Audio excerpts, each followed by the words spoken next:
As much as I was left a little disappointed with Season 5 of Game of Thrones, I've been looking forward to Season 6 ever since George R.R. Martin decided not to release a book this year. As most will know, this season marks the first to describe events in the story that the majority of fans will not know about, book readers or not. This to me is very exciting, as I haven't got the foggiest idea what on earth is going to happen over the next 10 weeks. I could go on Reddit or watch Alt-Shift-X's videos all day, but I would still not be any closer to the truth, and can merely speculate and not a lot else at the end of the day. Now the time has arrived where Series 6 is on our doorstep, with the first episode released that I will go through in detail to pick apart what was great, and of course whether it sucked or not. Spoilers will obviously follow, so without further ado, let's dive into the first episode of Series 6. Are you sitting comfortably? Then we'll begin.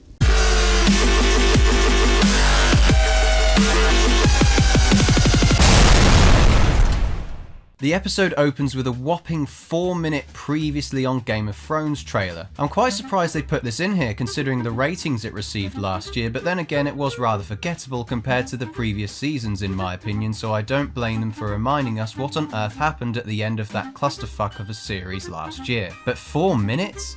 It's pretty unusual. With the inclusion of the title credits too, this marks one of the shortest episodes of the whole series, which is quite sad considering how much you'd think we'd have to get through. Series 6 picks up directly where we left off at the end of last year with this beautiful opening shot of the wall in Castle Black. Jon Snow's corpse is discovered by Davos, which is interesting considering in the book he's still stuck in White Harbour ready to seek Rickon Stark on the Isle of Skargos. It turns out Melisandre's not much help either so far in this episode, but the music brings this horribly uncomfortable feeling of hopelessness into the room. I find it very interesting, however, that Alliser Thorne refers to the whole group of men as if they are all to blame, despite it was a small group of people that murdered Jon. I was under the impression that it wasn't a minority of people who wanted Jon dead, but after this scene here I may have changed my mind, especially with the reaction from Yarwick and the smirks from that weasel ratbag kid. But all this could make for some very interesting interactions later in the series, especially if another mutiny could potentially outbreak,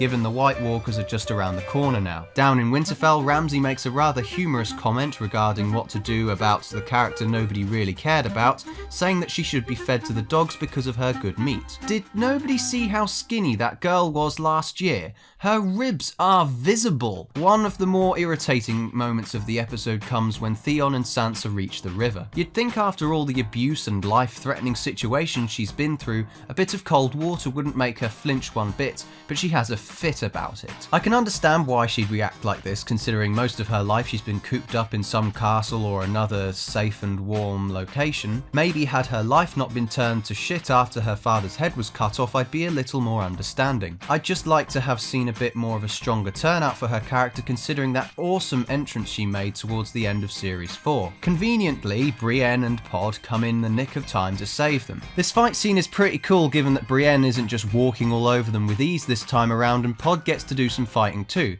which had me slightly on the edge of my seat because it'd be pretty shit if he got killed off in the first episode. Things get wrapped up quite nicely by the end of that scene when we see that finally, after however many seasons, Brienne is now in the service of Sansa. We have an extremely brief section in the capital that's not really worth talking about purely because nothing really happens. When I spoke earlier of the length of the episode, this is what I meant, because these scenes have established nothing of value aside from Jaime's back in town. We then come to one of the strongest and strangest parts of the episode when we revisit Dorne. Considering the tone of the episode thus far, I really wasn't expecting all the bloodshed and horror that would follow. I was under the impression, however, that Doran couldn't walk, like, at all.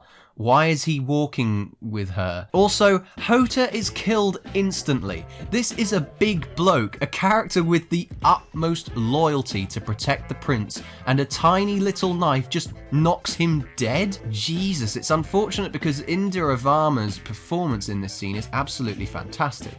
She's sly, vicious, and intense as fuck. I didn't think the Sand Snakes did a great job at performing last year, and once again they're given the most hideous dialogue to work with when they kill Trystane, whose death was pretty fucking cool though. Don't get me wrong, I loved this section just because of how unexpected it was, but these minor issues cannot go unnoticed. Also, you'd think the Sand Snakes would try and get as many allies as possible, you know, Doran and Hota, you know, two very strong allies, and they just kill them. So, revenge on killing a Martell means we need to get rid of the Martell line.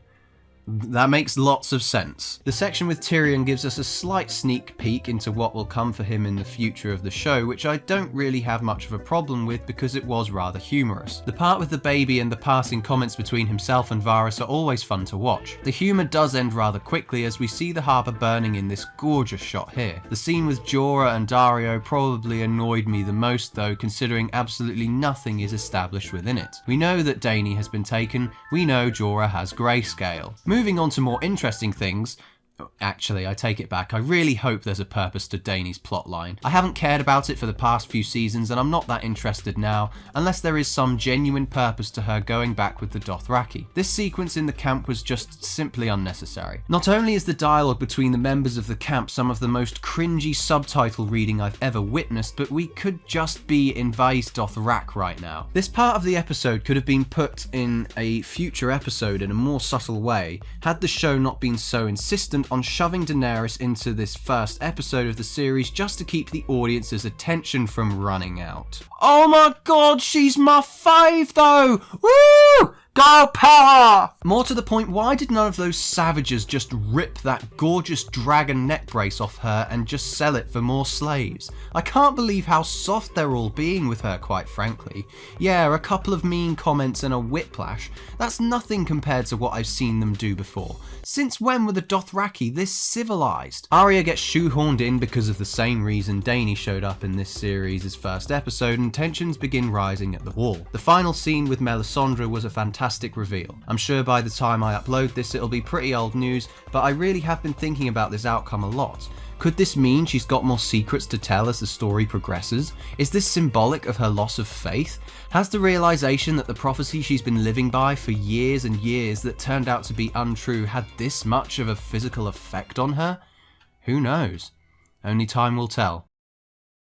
Thanks for watching. I'm going to be reviewing the rest of the series, so subscribe if you want to see more videos like this one. I won't be finishing off each review with a mark out of 10 for this show, because later events may change my opinions as the series goes on, and things that may seem purposeless may have a purpose later on, so it would be unfair for me to give an unjust rating of an episode based on that. Now here are some outtakes. This fight scene is pretty cool, given that Brienne isn't just walking all over. Got a sneeze coming.